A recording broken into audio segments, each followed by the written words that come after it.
Good morning, everyone. Today is Thursday, March 27th, 2025, and we're here for a work session. As we start all of our meetings, we'll begin with the Pledge of Allegiance. And Diane, would you be so kind as to lead us in the pledge? Sure. I pledge allegiance to the flag of the United States of America and to the republic for which it stands, one nation, under God, indivisible, with liberty and justice for all. Thank you, everybody. Take water, You okay, right? Bob? Yeah, no, I Okay, just took checking. a gulp of water and started talking. All right, so we have two items on the open session agenda this morning. The first of which, we'll turn it over to Councilwoman Merrifield, matters surrounding presentation of half shells for habitat, an oyster shell recovery program. Take it away. All right, thank you. I'd just like to first state that with the help of Diane Tucci, I was at a garlic festival, I guess about 8 months ago or so, and she spoke to me about an organization, Half Shell for Habitat. She said that they're doing great things on Long Island, and that I should meet Maureen Dunn from CTUC and other entities. And I said, sure.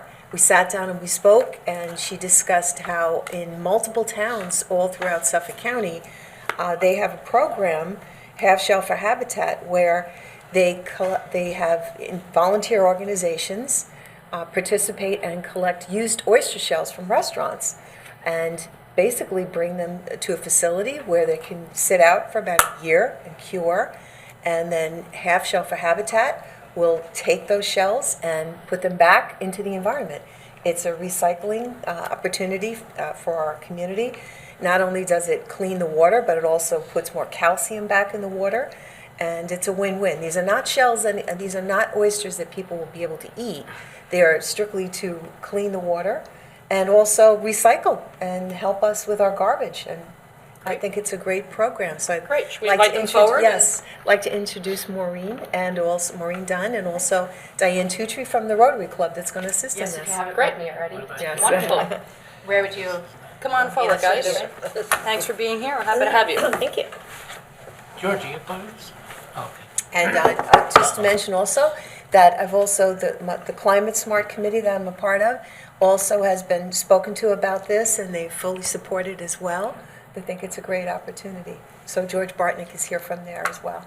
And just so the public is aware, the oyster shell recovery folks have a presentation. They're going to present it now, but this has just been posted on the town website, I'm told. So this is available publicly for anybody that may want a copy.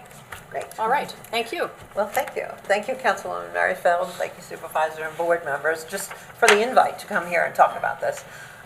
So I'm Maureen Dunn. I'm a water quality scientist at CTUC Environmental Association. CTUC's mission is to conserve wildlife and the habitat that they depend on. And so back in 2018, we started this program, Half Shells for Habitat, and it's an oyster shell recycling program. So I do have to give you a little bit of background on oysters, so bear with me. And I do want to mention that we're funded through Restore America's Estuaries, the EPA, and the Long Island Sound Study, and also the Peconic Estuary Program. And so, I'm here to encourage the town to participate in oyster shell recycling, and to just give you background information on what it is. So thanks for having me. So this is actually a picture that I took. It's oftentimes you see this example of what oysters can do. And so this is 2 tanks. This was at a marina, and we put water that was full of algae in it. And the one with oysters is obviously clear, and the one with no oysters still has a lot of algae in the water. So the purpose of this was just to show that having oysters in the water will clarify the water. And this helps with eelgrass growth and a lot of improving habitat and water quality. And so we did this ourselves. This was about 3 hours with about 12 oysters. And the common wisdom is that oysters can filter 50 gallons of water per day. And it's a little bit much more than they actually can, but it's close. So they really do help with water quality. So as a water quality scientist, I was looking for something that I could do to really improve water quality, and I realized this is probably the best method. So just a little bit of oysters and oyster shells. So live oysters filter water, but what we're talking really about is oyster shells. And I have to give you this background, this biology background, just so you understand the benefits. So an oyster shell, I won't go into it too much. There's a flat side and a cup side. And the important part is that they're made from 95% calcium carbonate. It's really the carbonate part that's important. But calcium carbonate is also the component that helps with stomach acid in Tums. So it really helps buffer the pH and improve acidic conditions. So oysters, the way they work is you have a male and female oyster. They sit upright like this on a reef in nature, and they put out sperm and eggs. If there's enough of them, they find each other. They make these little swimming larvae that you see along the top of the diagram. And those larvae settle on something. They have to settle, and that's how an oyster grows. It doesn't grow if it doesn't settle. If they settle on wood or some other any other compound, they don't do as well as if they settle on something that has a lot of calcium carbonate in the water. They have to make a shell really fast. It takes a lot of energy to make a shell. But if they land on an old oyster shell, there's lots of, the oyster shell is dissolving, and there's lots of calcium carbonate in the water. So they do really well. Oysters do really well when they land on other oyster shells. And that's why oysters make reefs. Clams don't make reefs, and scallops don't make reefs, but oysters make reefs.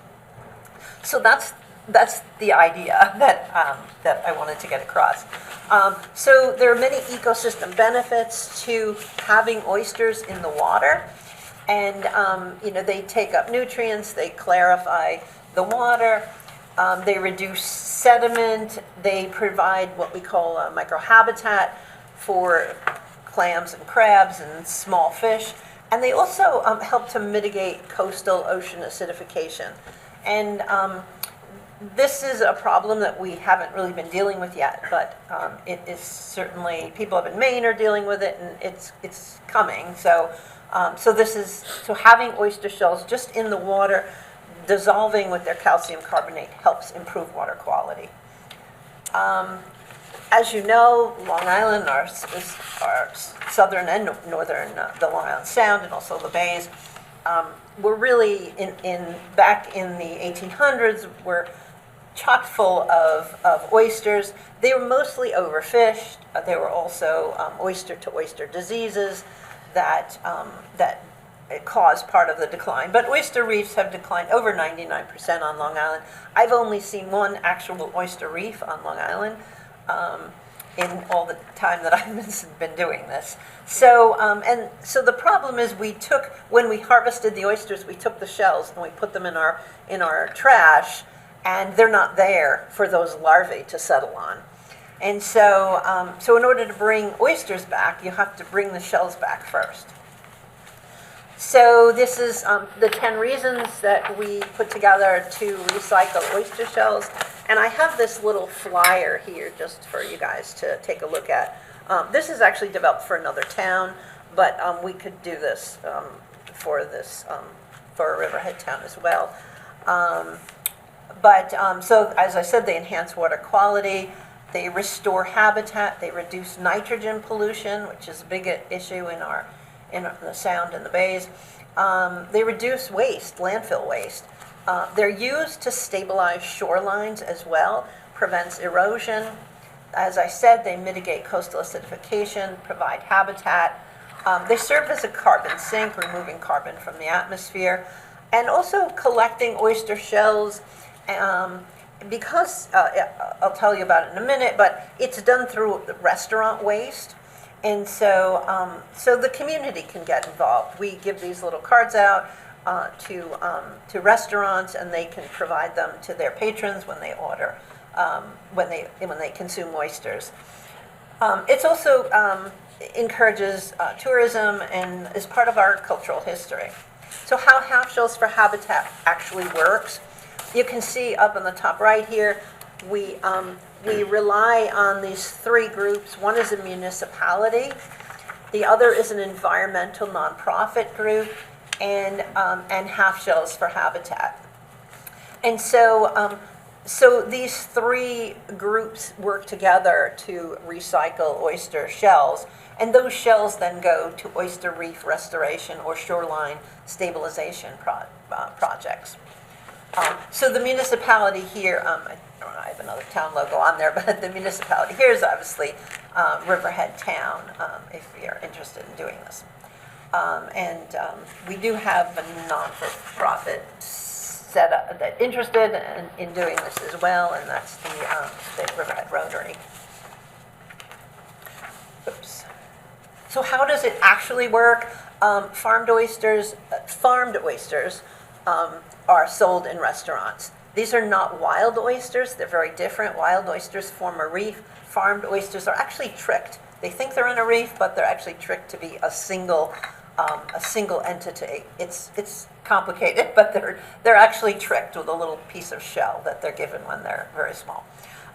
So anyway, so farmed oysters are served. The restaurants cooperate. We have over 36 restaurants cooperating with half shells for habitat, and the restaurants separate the waste, and we have volunteers that pick up the shells from the restaurant. For festivals, we put out containers and buckets. We have one of our volunteers up here. So the next step is establishing a curing site. This is really where the town comes in, and this is waste, and it's part of waste management. And so, so the towns really have to be on board right now. We're working in Islip and Brookhaven, Hempstead, Huntington, North Hempstead, East Hampton. I think that's it. And so it's a Long Island-wide program. The town would then just provide a spot to cure the shells. You can see in this pile behind our, this is a Brookhaven pile manager. We create these very shallow piles, and what that does is the sun disinfects the oyster's shells, and that's to prevent oyster-to-oyster diseases. And so we don't want to be pulling up shells from one area and putting them in another area and transferring disease. So the DEC requires us to do that for a year, and and we keep track of that, and the environmental group that's managing that pile will keep track of when shells come in and go out. And Habitat has a lot of things to help with that process. The last step, this is the program management. This is where Half Shells for Habitat comes in. We find funding from shell recycling programs, or we assist with record keeping, with curing permits, and also swapping shells between towns if that's agreeable with the towns and the environmental groups. We publish a yearly newsletter, and it's really a branding and publicity. The restaurants like it. We give them a little like Zagat sticker, but it's a Half Shells for Habitat sticker, and so it's a unified branding. So it's well known what they're doing. And the last step is back into the water. So Half Shells for Habitat does not actually create the reef. We give the shells, we donate the shells to reef programs. You're probably aware of some of these, the Shinnecock Bay Restoration Program, Friends of Belport Bay, Cornell Cooperative Extension, the Richards Bay Project, the Huntington Northport, HUNORP, the Huntington Northport Oyster Reef Project, and others as well. So I did want to make sure I pointed out that shoreline stabilization and creating living shorelines to prevent erosion is becoming quite an important aspect of these oyster reef programs. And so they're used and have been used in a number of places around Long Island to just to prevent erosion. And they work very well, and as sea level rises, I think this is becoming more and more of a benefit to having oyster shells. Right now there is a there's not enough oyster shells for the programs that are looking to create these stabilization and reef projects, habitat projects. So that's why we're looking to encourage, and I was given this EPA funding through the Long Island Sound Study to encourage towns on the North Shore to begin recycling shells. It's still going to take a year before they're ready, but we're in need of them right now. This is a map of coastal acidification that I wanted to mention. I already did, and this is a problem that is on the horizon, but having oyster shells in the water can help. I just went through the 10 reasons to recycle, but in case I skipped them. Yeah, this is my contact information and our volunteer coordinator. And I'd like to encourage the town to participate in oyster shell recycling. And thank you for letting me talk here. I appreciate it very much. And I just want to let Diane speak to the Rotary Club, the volunteer organization that will help. Yeah, so actually, first and foremost, it was kind of interesting how I met Maureen. I say my life goes in weird circles, but I met her at an event in Bayshore, and we were talking, and we had a good conversation. She's talking about all the different towns. She's like, but the only town, she's like, I'm really trying to get into the town of Riverhead. Before I even told her anything about what I did, and I'm like, oh, really? And I'm like, so, and Councilwoman MERRIFIELD had been working on something to do with oyster shells and a spat program. So as my worlds came together, I was happy to bring it to her. And then as we started talking more in Huntington, the environmental group is the Huntington Rotary. So I'm on the Riverhead Rotary Board, and I'm going to chair the environmental group, which would be the Riverhead Rotary Board as a nonprofit. And I've got a group of volunteers ready to go. So it's kind of no-brainer how this all came together. It's functioning very well in Huntington, too. Yeah, and they've given us a lot of information. He's the gentleman from Huntington has come and spoken to my Rotary, and they're a wealth of information. So as far as how this has all been managed and moved, there's plenty of examples and to follow. So it's almost plug and play. And the town's been very receptive. And you have restaurants in the community that are very eager to participate in this as well. Yeah, we're ready to go. Just have to move through the processes, and I know that you have a timeline for some funding that we can get. We have so funding that expires on July 1st, so Right. that we'd like to use for this. And you've been speaking to the town attorney, Mr. Howard, so we're getting an agreement all prepared. Yep. So they've identified a spot in the town of Riverhead where it's really pretty much ready to go, and everybody on board is Just really if on board. if the town board is willing to do it. Sounds like an excellent program. I think it's phenomenal. Maureen, I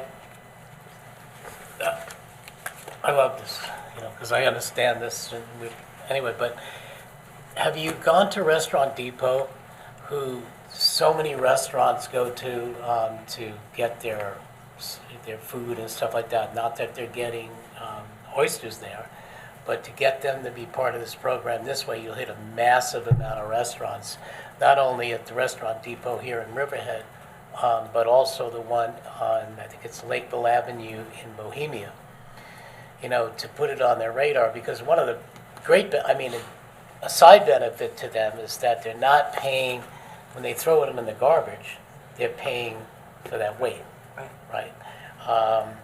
So I would just Yeah. I have say not, that, but make that suggestion. Send me that And information. the other thing is that, a little bit off, but what causes ocean acidification? So there's ocean acidification, there's coastal ocean acidification, and they kind of layer right on top of each other. Ocean acidification is from carbon dioxide in the atmosphere. Okay. Increased anthropogenic, increased man-made carbon dioxide in the air, in the atmosphere that then dissolves in the ocean.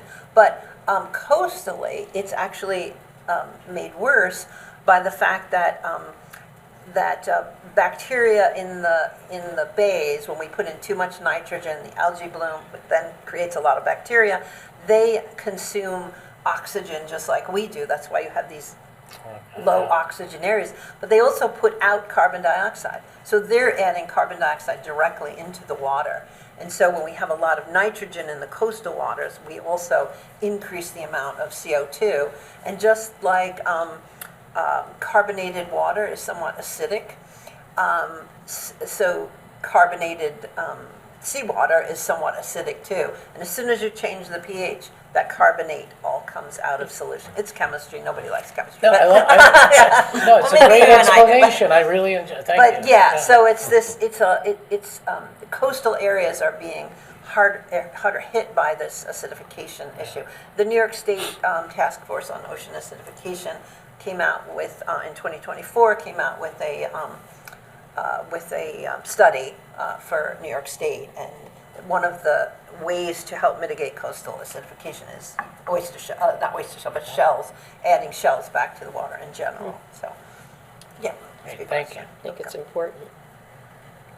Absolutely. I just have a quick question. You mentioned a pile manager.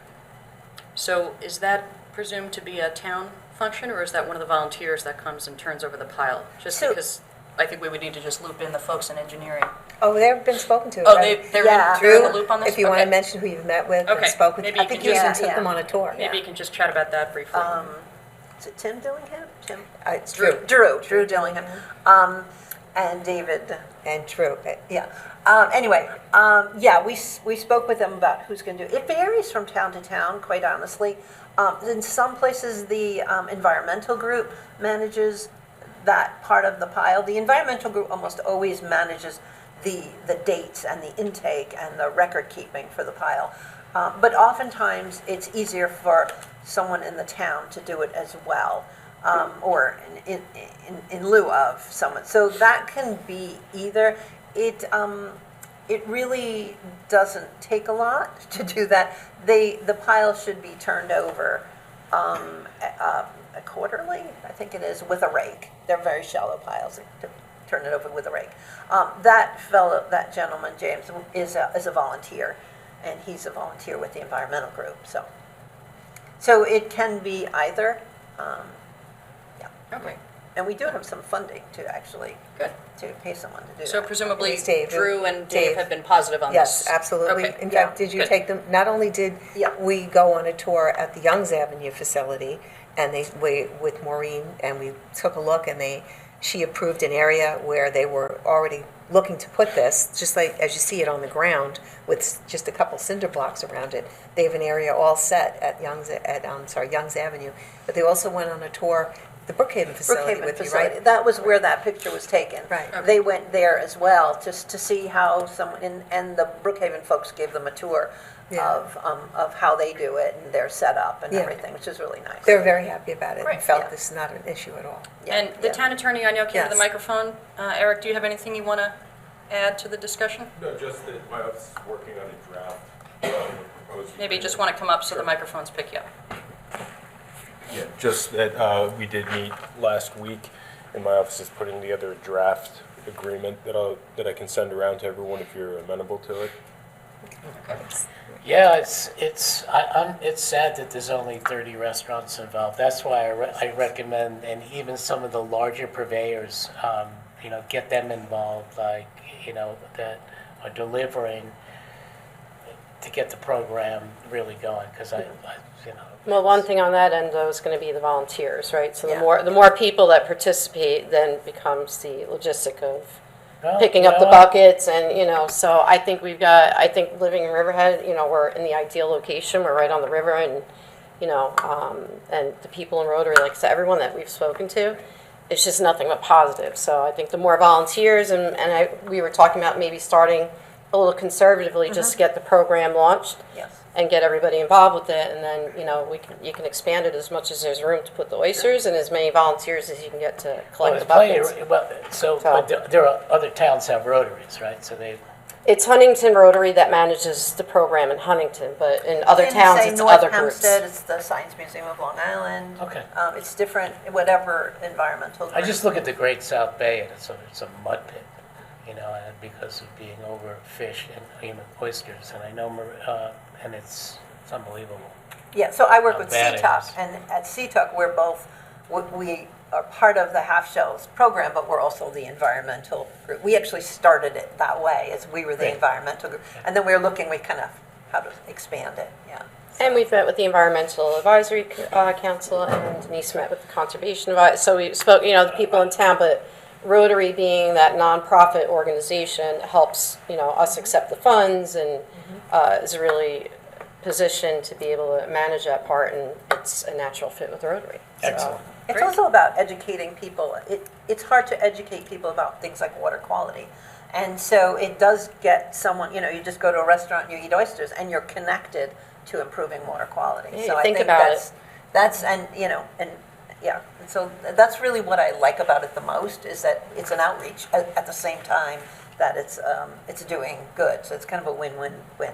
And one of the other things that struck me when you were talking was about the amount of shells that are actually being imported to create these reefs. And when I heard about like the trucks on the road and there's so many more much more environmental impact that it has. But Right, it's a natural resource. We're throwing it in the trash just because we don't know better. But we're throwing these oyster shells in the trash, and then our oyster restoration programs, habitat restoration programs around Long Island have to buy them buy cured oyster shells from down south at some of the shucking houses and things. But it's very expensive, and they're paying to ship them up here. Sure. It's And crazy.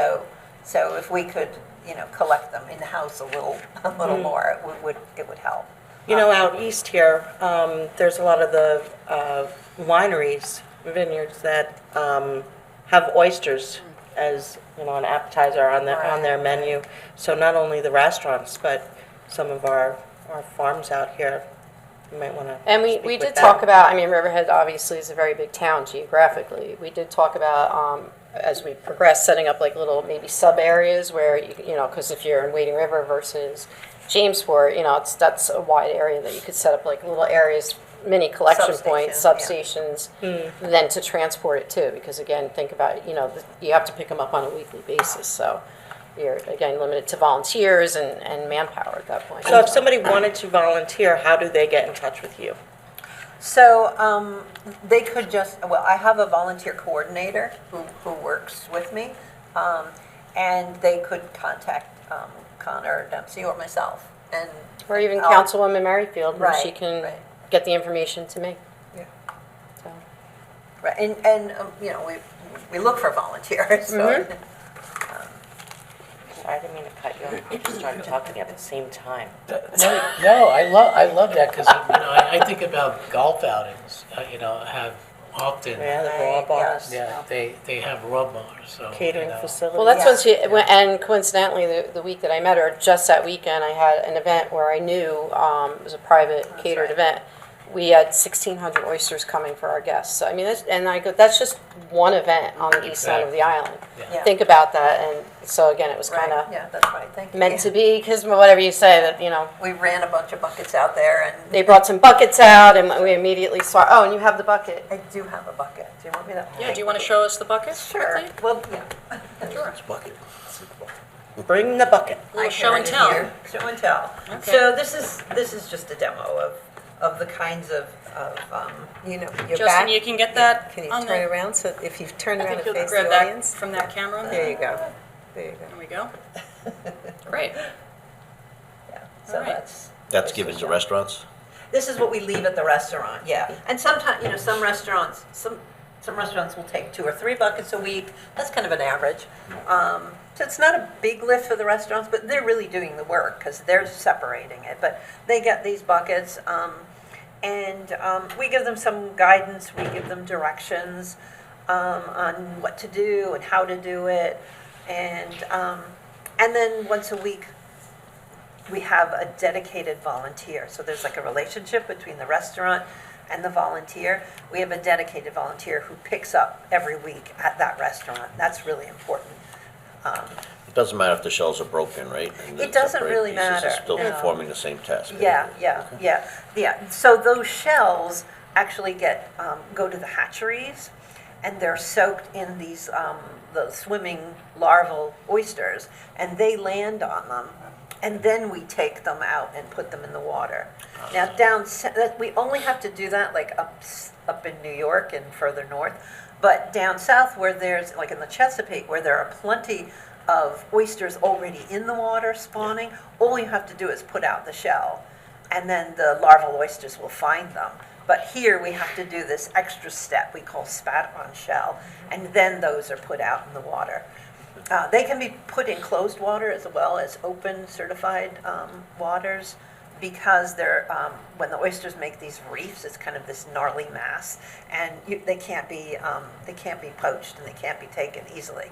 So the DEC allows restoration projects to use this spat on shell. And that's pretty much what the shells go for, is spat on shell for the most part. So it's kind of a particular way to get both the shells and the oysters back in the water. So I should have probably mentioned that more. The lady who asked that question. Okay. Interesting. Does the board have any other questions or Very comments? interesting. So I, Oh, just two comments. George, if you You just have want to to come come up, forward, George. you have to just sit at the table so the microphone can catch you. Or If you go could to just the mic and come forward, George. We're happy to have you, just, See what you do, you open your mouth. yeah, well, You should know better. come on up. First of all, we had a little discussion of where the shells could be possibly dropped in Riverhead, which would be a nice thing to create, like a reef somewhere here in town. And I don't want to speak for, I should maybe actually speak to Denise in private about this, maybe getting involved with if there's a marine biology class at the high school. I think this would be a great practical kind of an experience to get them involved. So it's just an idea. Yeah. Well, Rotary also has a Interact Club at the high school too, so that's the younger Rotarians in training, and so it's a great way to, when I saw that, that's what I really gravitated towards, is all the ways the community can get involved in this, and our kids, and again, how important it is to us because we live on an island. Like, it's really something we should pay attention to. So I guess we taught you well, huh, Diane? Thank you, Mr. Bartnick, who was my science teacher. Mine also. Yes. It took me a long time to get used to saying George. I'm still not even sure I'm used to it. Okay, anyway. And Riverhead Town has been so good with environmental projects like the Grangeable Ramp, and I mean, these are the river herring ramp, and just, and the fish ladders and things like that. So I should commend you on that too. So. And I'll share a link with you all later about Huntington's Rotary's got a whole program in place, and really that's the model to look at. It's super cool. And many, many towns are doing it Yeah. already. It's not like we're inventing something Right, new here. exactly. So kind of an easy sell. it's You had excuse to win-win, put right? crocodiles in the river, so. No, We're glad about that. We're glad that's not. Or sea urchins. Yes. that's right. Okay, so I guess the board can look out for a proposed agreement from the town attorney's office as far as the Yes. next step. And Yes. we'll take it from there. Right, All sounds right. great. Thank Thank you. you all very much. Thank you for you. coming in. Thank you. Appreciate all the good information and Yeah, I all the left good a few of work. these here. This is for North Hempstead. Okay, thank you. I'm not sure what to do with this. You can just leave that, the IT folks will take it. Do you have a thumb drive in that you need to? No, Okay, actually, I don't. Yeah, okay, thanks. all right, thank you. Okay. All right, so we'll move on to the second item on the agenda, which is an update on boards and committees. So it doesn't matter where we start, if any of the board members want to take the lead and just kind of offer an overview and an update on all the good work they're doing with the various committees. Councilwoman Waskey? Okay, so Beach Committee, we are proud to announce that we will have the concession stand opening again this summer. I believe that that's going to begin Memorial Day weekend until Labor Day. And for beach passes, you have to have a beach pass to go to the beach. So if you are a resident of Riverhead, you can come here to Town Hall and get your beach pass. You can get it online, and there's also a drive-through. I don't recall exactly what the dates are, but go onto the website and you'll be able to find that information to do that. And also, the charter school is going to have 2 days in April that they're going to be doing a beach cleanup. They have done this for several years, and it's always a great event, and they do a lot down at Iron Pier Beach, so I want to thank them.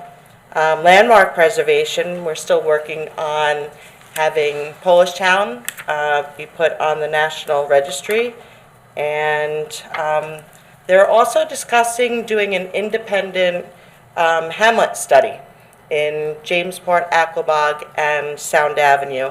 They're trying to get people to come together to, have discussion about how the area should look moving forward, and trying to preserve the integrity of our farmland views, and how the buildings should look. And I'm looking forward to that taking place and being able to present that, probably a little bit down the road, but it's something.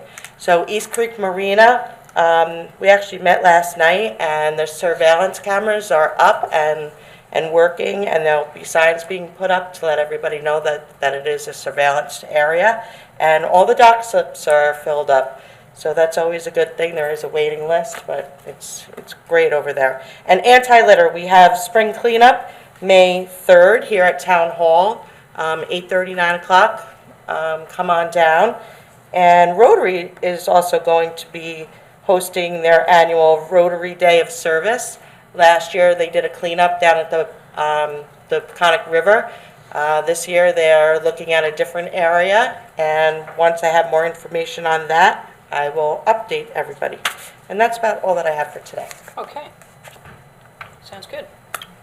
That was a good thought about the confirming the dates of the drive-through beach sticker pickup. We should make a note to get that information hammered out from the Recreation Department, and we'll make sure that that's posted on the website and social media online, yeah, so that folks can take advantage of that convenience. So, good thought.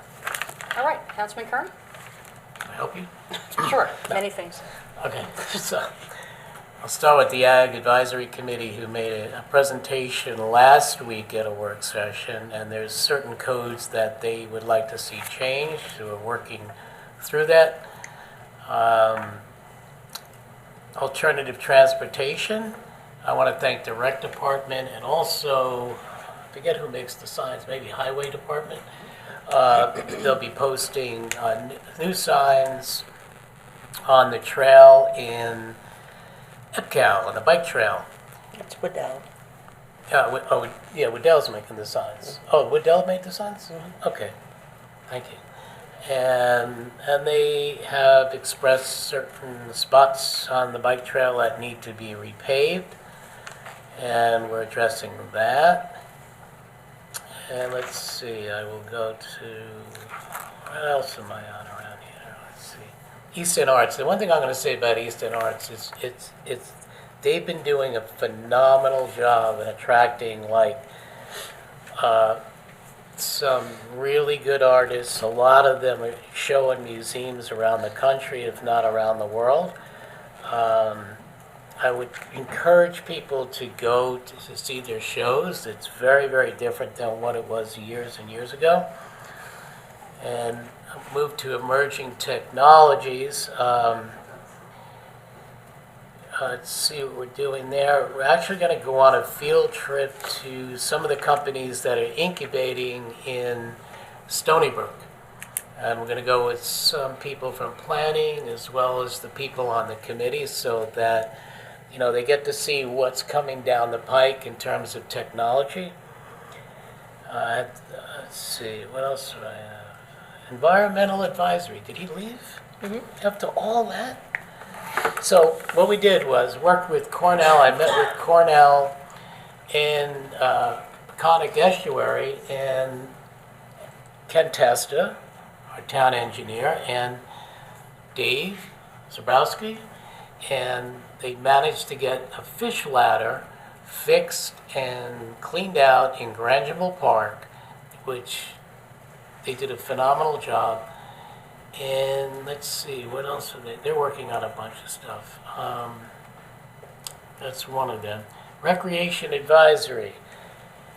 So we just had a meeting the other night, and I'm happy to say that the Wesley Dean Skate Park is now going to be moved to, not moved, but they're going to build a new park, this is the goal, on land that Suffolk County has given to the town. Legislator Stark was here for the meeting, and now it's a matter of raising the funds and making it a world-class skate park. And I know... Well, they're gonna, the park had 2 prior designations, so what Right. they're working on is a full write-up, and then we, on behalf of the town board, I'm sure we'll have unanimous support, will then send a letter request to the county asking to designate it, as for use and development Yes. as a skate park. Yes. So that'll be our next step. Yeah, and Catherine was like in total support, so it's really looking great. That's going to be an amazing addition to the town. I was so impressed with that presentation. I still can't forget it. I'm so happy that Yeah. this is hopefully going forward. Such a great thing for the town.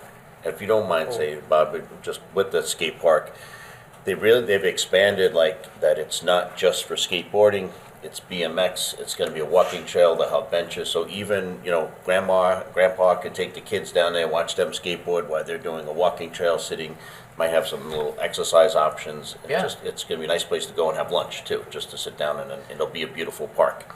So it's gonna be a place for everyone. Absolutely. And please, anybody jump in, because my committees are for everybody to, learn about and work with. It doesn't bother me. TDR committee, we are working with planning. We've had one meeting. We need to have another meeting with planning and settle on some TDRs and how that's going to work.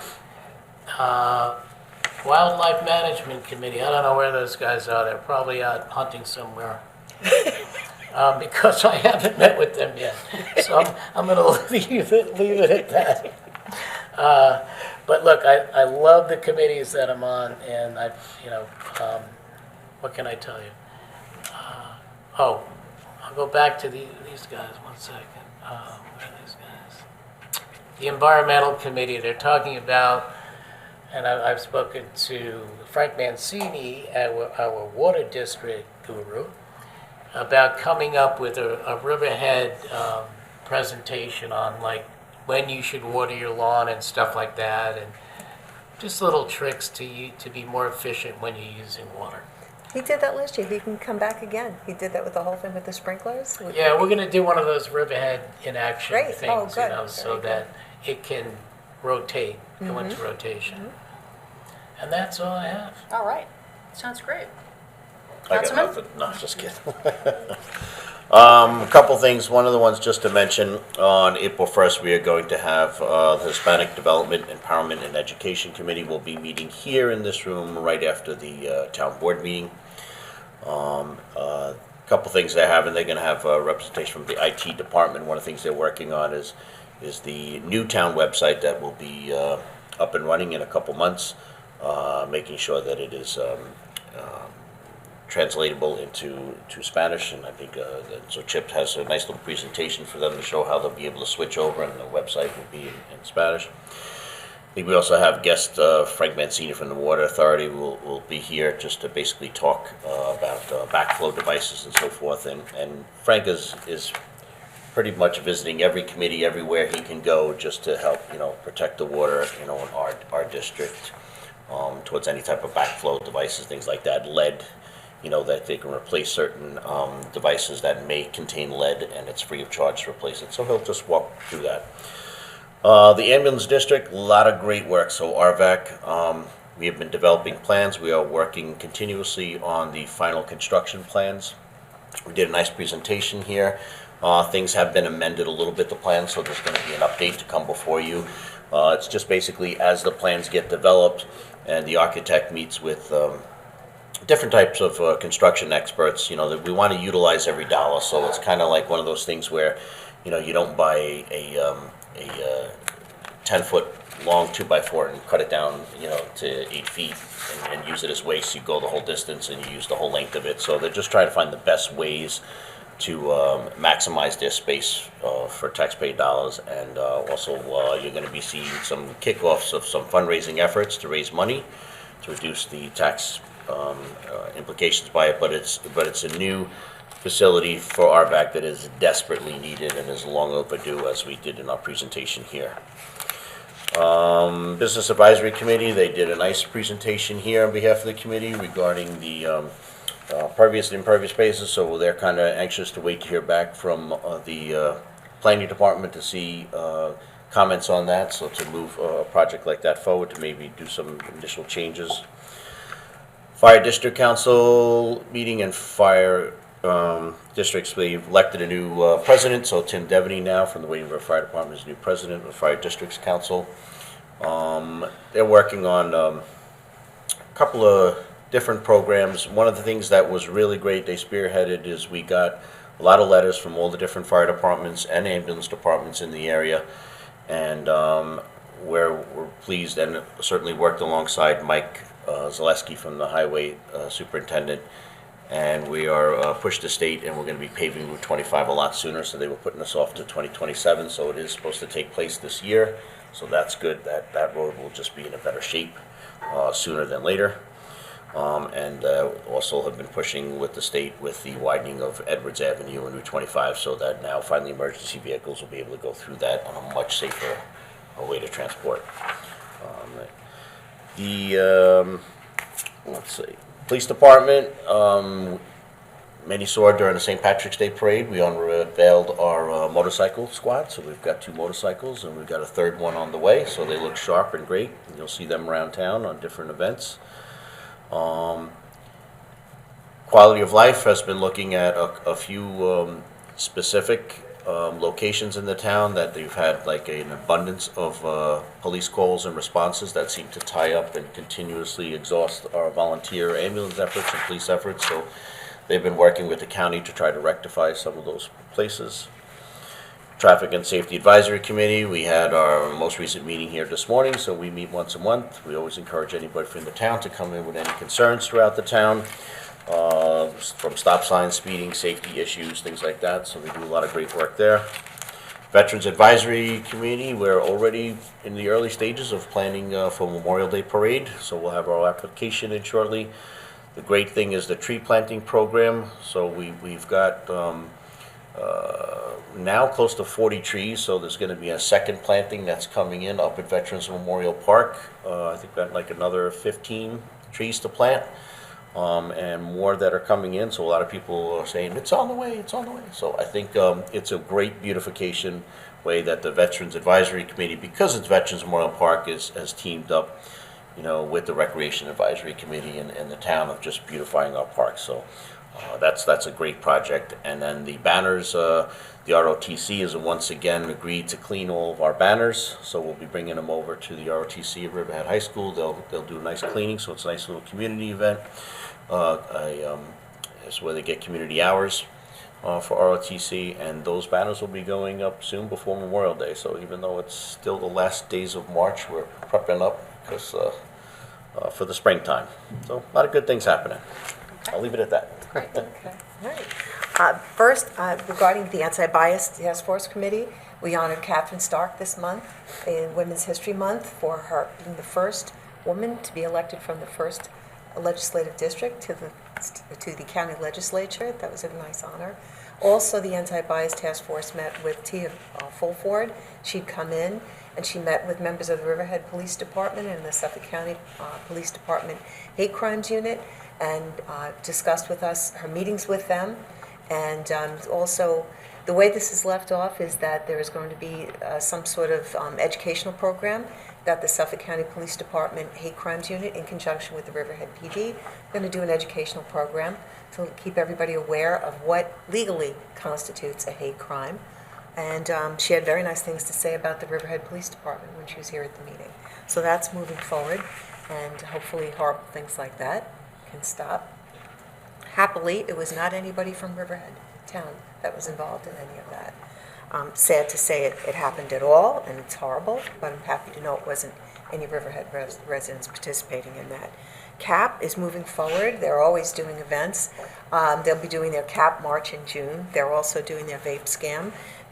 One of the things they're doing is I'm looking into a donation from them for the lock bags. for any adults that have medications that they want to make sure children don't get into, or adults that are now using cannabis, they want to make sure any type of edible that their children don't get access to it. So they have bags, lock bags, they want to donate to us. So we'll get a resolution set for that. Parking committee is meeting today, going forward with the study in terms of how to proceed so that we can get the data on the parking garage on First Street rather, and also met with the Chamber of the Riverhead Chamber of Commerce. Was very nice. My first meeting this month, and I'm happy to say I'm going to the Cornell Cooperative tomorrow. They have a seafood festival, seafood summit, and some of the members of the chamber are going to come over there, and we're trying to get a seafood festival here in Riverhead, and with maybe the help of the chamber. Great. So that's something very nice to look forward to, and they're very keen on coming on over and meeting everybody from Cornell Cooperative. And I'm very happy that George was here from the Climate Smart Committee.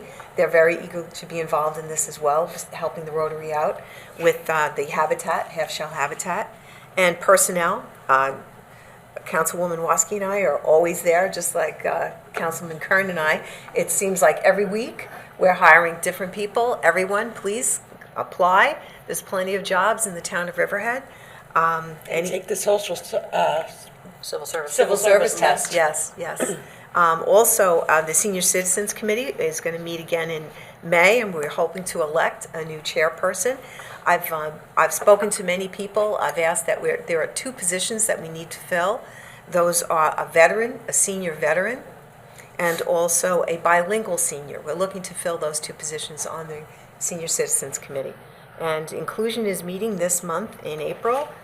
Code revision, Bob's spoken about that. And youth court, I just want to mention that we're having, the mock trial is going to be on April 1st at 6 p.m. So that should be a great experience for everyone as well. And that's what I'm up to lately. Been busy. Okay. The whole board has been busy. Yeah. All right, thank you, everybody, for the updates. I think it's always productive and helpful to give the public an idea of all the good work you guys have been doing on your various committees. So I think now we'll move on to resolutions, the next item on the agenda. All right, everybody has their packets ready. It's a big packet today. Okay, are we ready? Yeah, I'm ready. Resolution number 1, Water District, Capital Project number 82222, Printed Places Subdivision Budget Adoption.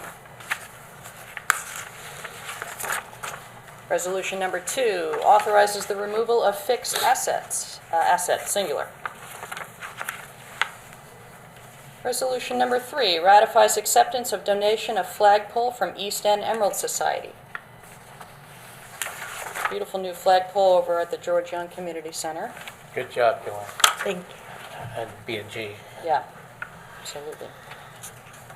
Okay, resolution number 4, set salaries for 2025 seasonal recreation staff. Number 5, appoints returning seasonal employees to the recreation department. Number 6, changes the status of current employees to seasonal employees in the recreation department. It's of course getting into busy season for the rec department. Number 7, appoints traffic control specialists. Number 8, ratifies the salary adjustment of part-time senior office assistant. I'll just ask about that. It says it's going back to January 1st, is that correct? Like a week? Does the town attorney want to just clarify that? That's my understanding, but we'll just have him clarify. It does go back to January 1st. We were working on a potential title change for the employee. It's Natalie Previtt in the Code Enforcement Office. We were looking to change her title, and it didn't work with civil service, so we're just now putting in the resolution to increase her salary as was budgeted for in 2024. It's already in the budget. Yes, sir. Okay. Thanks. Okay, resolution number 9, ratifies promotion of employee to provisional title of senior wastewater treatment plant operator 4A. This is the first of 2 parts for that. Resolution number 10, terminates LOA and ratifies the reappointment of part-time police officers. Number 11, appoints an intern to the police department. Number 12, appoints an account clerk. Number 13, appoints an automotive equipment operator. Number 14, appoints a community development program analyst. Can you explain that position? Well, it's been provisional, so this becomes a permanent. Okay, Yeah. got it, okay. Number 15, ratifies setting terms and conditions of employment for Sewer District Superintendent Tim Allen. That's sort of part 2 of the Yeah. prior. So Tim Allen took over as of Friday, and he's hit the ground running. And we're looking forward to working with Tim Allen. Number 16, appoints Tracy Stark James as a member of the Emerging Technology Committee. Number 17, appoints Grace Swift to the Senior Citizen Advisory Council.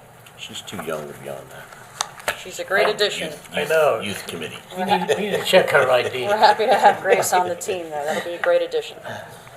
Number 18, appoints Salim Massoud to the Anti-Bias Task Force. Number 19, ratifies the termination of inactive employees. Number 20, ratifies the resignation of a maintenance mechanic 2. Number 21, approves special event Chapter 255 application for Halleckville Museum Farm Fleece and Fiber Festival. Number 22, approves special event Chapter 255 application for Familia de Dias, a religious service. Number 23, authorizes supervisor to execute early voting polling place agreement with Suffolk County Board of Elections for Riverhead Town Hall. Number 24, authorizes supervisor to execute an agreement with Goodman Marks Associates, Inc. for 2 appraisal reports. Number 25, ratifies authorization for supervisor to execute license agreement with Riverhead Industrial Development Agency. And we have Deputy Town Attorney Anne-Marie Prudenti here, and I think she's just going to briefly run through this for us.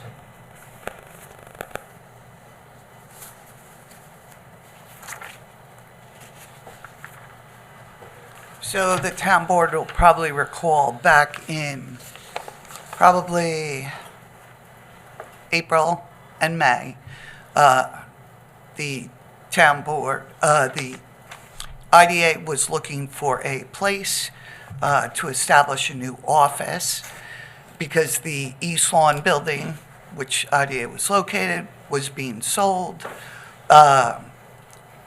The town considered and is giving a license agreement to use the recreational building at Stotsky Park since most of the recreational staff moved to this building. Alex, you're killing me. You're killing me. You're on So, makeup? anyway, the town board should be, so we had negotiated a license agreement. For a period of time, the Office of the Town Attorney did some research with New York State Comptroller's Office and Attorney General's Office and NISHIP regarding certain aspects of the license agreement and things that the town could offer with respect to the IDA. That said, believe it or not, I have all the correspondence to back it up. It took basically until about 2 weeks ago, 10 days ago, to get all of those responses. Hence, the agreement is coming to you now, but rent that's owed from May till today will be required to be paid. Okay, great. Thanks, Anne Marie. Don't go far, I think we have you on deck for another 1 or 2 coming up. Resolution number 26, authorize the supervisor to sign authorization agreement with Long Island Power Authority, LIPA, for 2024 and 2025 pilots. This is consistent with what we've been doing the last couple of years, but I think the town attorney, Eric Howard, is going to offer some additional information on the subject.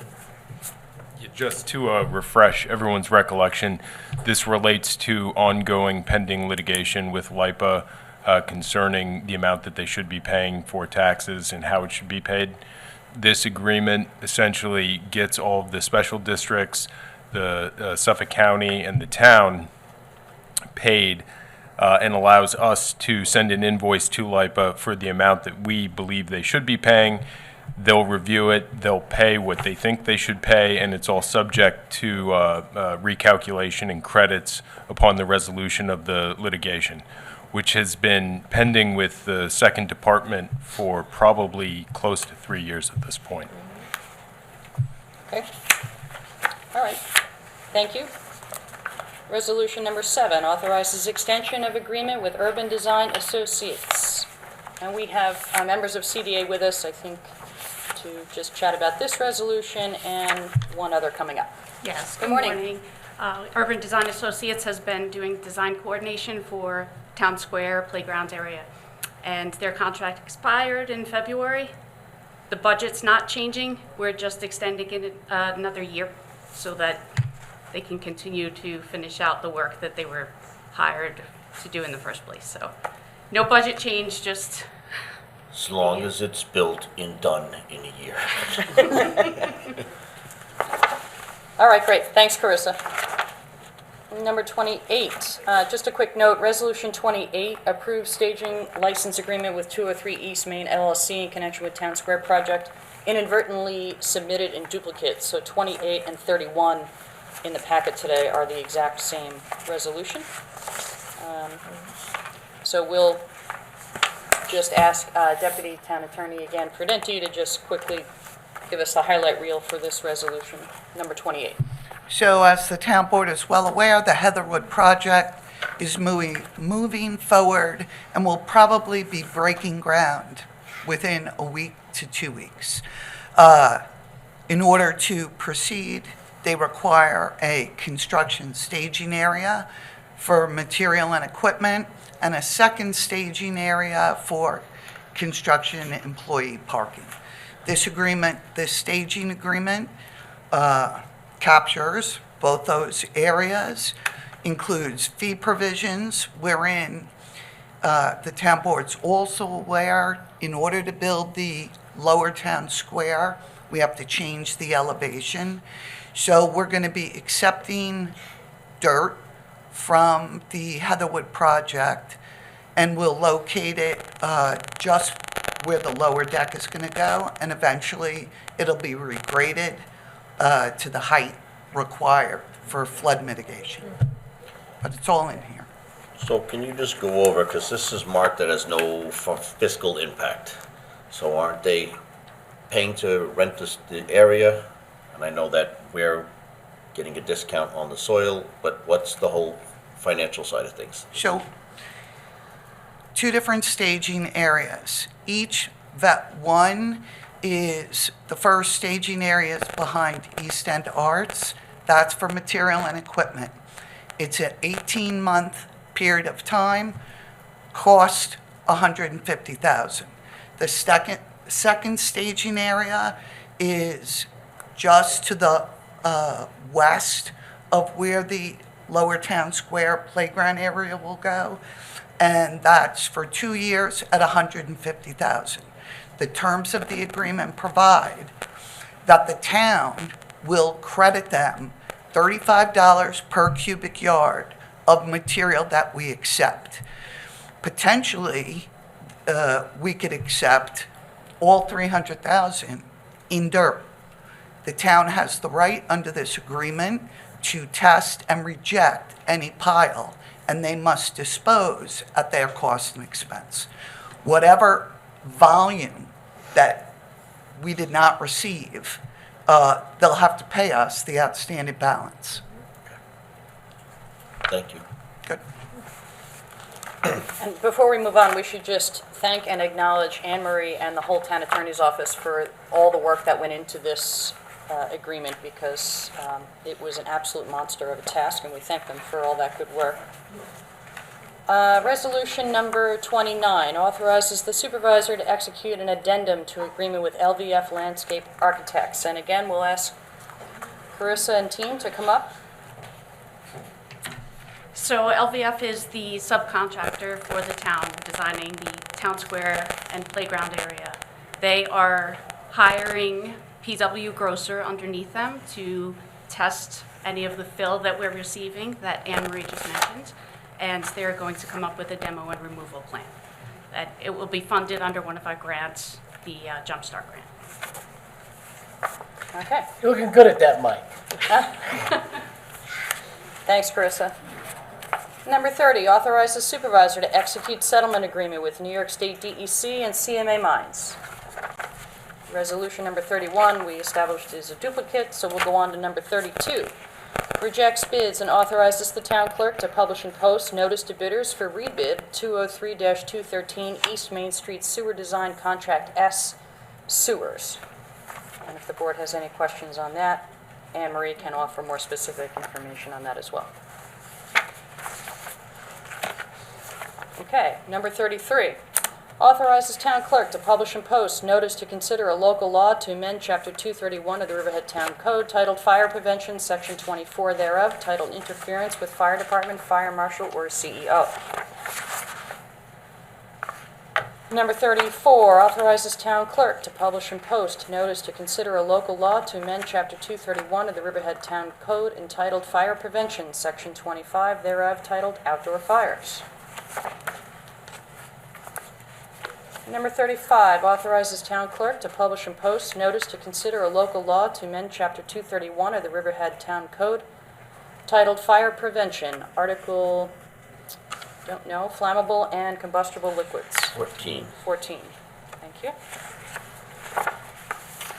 Number 36, authorizes town clerk to publish and post notice to consider a local law to amend Chapter 231 of the Riverhead Town Code titled Fire Prevention, Section 14 thereof, titled Assistance to Authorized Agencies, Reimbursement of Expenses. Number 37, authorizes town clerk to publish and post notice to consider a local law to amend Chapter 231 of the Riverhead Town Code titled Fire Prevention, Section 7 thereof, titled Definitions.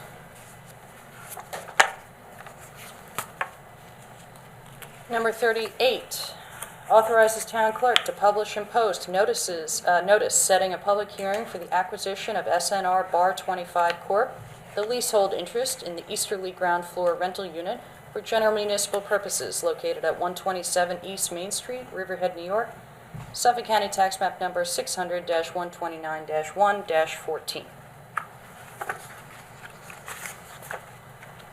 Resolution number 39 authorizes town clerk to publish and post public notice setting a public hearing for the condemnation of a parcel for general municipal purposes located at 111 East Main Street, Riverhead, New York, Suffolk County Tax Map Number 600-129-1-11. Resolution number 40 authorizes town clerk to publish and post notice to consider a local law to amend Chapter 231 of the Riverhead Town Code titled Fire Prevention, Section 66 thereof, titled Penalties for Offenses.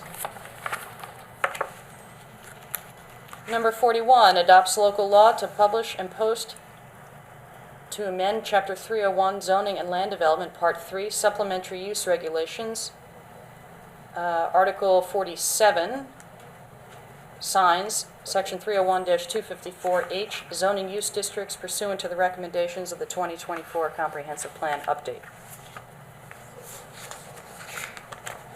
Resolution 42 adopts local law to amend Chapter 301 Zoning and Land Development, Part 3, Supplementary Use Regulations, Article 52, Commercial Solar Energy Production Systems, Section 301-281, Purpose Permitted Districts, definitions pursuant to the recommendations of the 2024 Comprehensive Plan Update.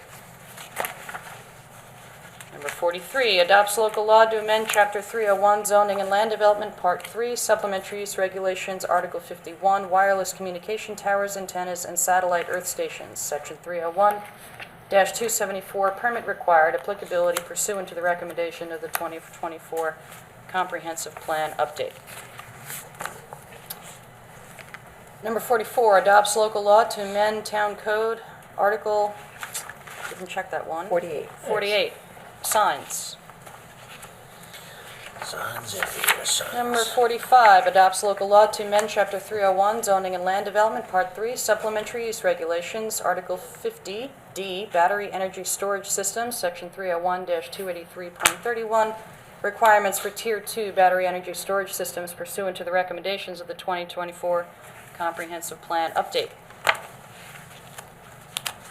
Number 46, adopts local law to amend Chapter 301, zoning and land development, Part 2, districts, Article 49? Nope. 61. 61, Sorry. really? No, I don't know. I don't know. Hit it. Bind Barrens, overlay XL1. district, Section 301-197A, 8A, clearing and open space standards pursuant to the recommendations of the 2024 Comprehensive Plan Update. Number 47, adopts local law to amend Town Code, Article 45? 45, site plan No, review. no, I'm sorry, that's 56. 46. 56. 56. Why don't we just use regular numbers? I ask this Yeah, frequently, I don't in other know. words, this is like, we're not in Roman We're times. not using chisels What are we anymore, I don't doing? understand, but anyway. Come on, 50, folks, this is 56. like 7th grade math. Come on, Oh, yeah. let's get with it. Number 48. Common Core. Grants special permit for the Riverhead Charter School portable trailer application 5117 Sound Avenue, Riverhead, New York, Suffolk County Tax Map Number 600-20-4-3. And for that, we'll invite Greg Bergman up to just briefly overview this for the board. Morning, Greg. Maybe he can address 49. Did you bring your too. Roman numeral calculator? Yeah, my abacus. Oh, thank God, I left mine home. All right, so I had met with the supervisor and Superintendent Ray Ankrum last week regarding the charter school permit. We had the special permit hearing last year. Hadn't really heard much from him, so I'm just, after the meeting, we wanted to move it forward. Went back and looked at the meeting. There were some concerns with the board that were incorporated into this resolution. All things considered, I mean, they're proposing 3 portable trailers that will be removed upon the cessation of their lease agreement, which I believe is up in about 4 years. So I have the conditions in the special permit that there shall be no further expansion of the school use on the subject property beyond the existing school building and the 3 portable trailers, which are the subject of the immediate application. Prior to the issuance of building permits, the Riverhead Charter School shall post a decommissioning bond with the town board in an amount sufficient to facilitate the removal of the trailers from the site and remediate the site to previous existing conditions. And as requested by the board, I put a condition in that the Riverhead Charter School shall provide periodic updates to the town board at such times as requested by the town board as the status of the development of other school sites elsewhere in town. Which I think sort of wrapped up everything that was board members' concerns at that public hearing. So just have to incorporate everything and move this forward. So, These are, go no, ahead. no, you go first. No, this I time. did it last time. Okay. Are they still, they were gonna be on, is it Fresh Pond or Factory Pond? Are they? They are pursuing that. They are. We don't have a formal site plan application submitted, but I know they are. There is a subdivision application pending before the planning board to subdivide off that RLC zoned portion of that property. Okay. So I mean, it's likely, again, don't know how, timeframes that they're gonna actually submit an application. But there would likely be something coming in up on that property. Great, thanks. And these are going to be on concrete pads? I believe they get put on like a crushed aggregate stone, so it's not like a permanent concrete foundation.